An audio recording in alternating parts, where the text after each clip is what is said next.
John Maxwell here. Welcome to Minute with Maxwell. I'd like to talk to you today about delegating. I'm really good at this, and I can help you. When I was a young leader, I couldn't afford a staff. I was just in a very small country church, and they couldn't even really pay me a good salary. But I really needed some administrative help, and I knew that if I was doing administration, I surely wasn't going to be doing the things that perhaps had higher priorities for me as the pastor of this congregation, little congregation that it was. And so I brought some ladies together, and I asked them if they could help me, each one a day of the week, and help me with filing and administrating.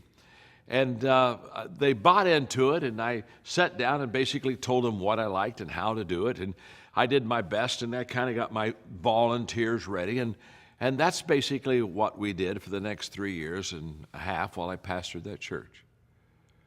What I learned as a young leader is very simple. Anything that I can do that somebody can do also, they should be doing. The only thing that I should be doing are the things that are the top priorities of my life. Those I must do. Everything else, I must delegate. Now, delegation isn't because I want to be lazy. Delegation is because I want to be priority driven, and I want to be able to have a high return on what I do. So to delegate, the first thing you do is not ask, who do I pass the ball off to? Ask yourself, what do I need to be doing that no one else could do or should do? That's the question I always ask. I ask myself very simply, what do I need to do to help the organization that will help them more than anything else? Because whatever that is, that's what I should be doing.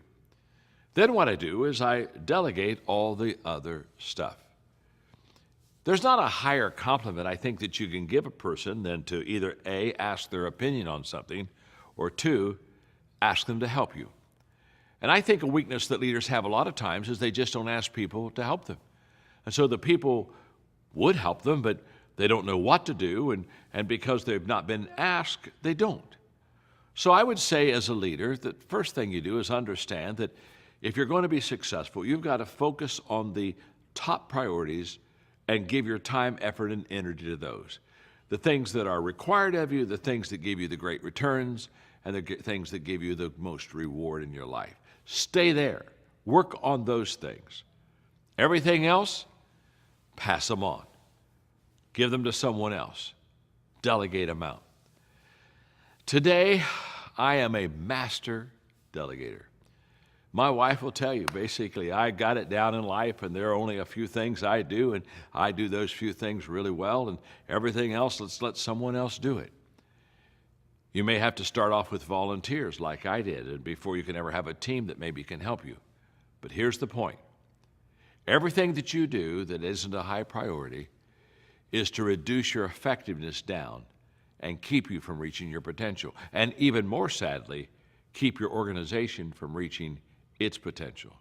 So ask yourself simply every day, what do I have to do that no one else can do, and no one else can do it better, and that's a higher priority?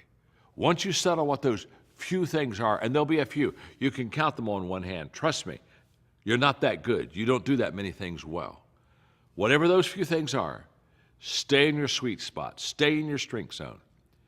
Everything else, dump it or delegate it.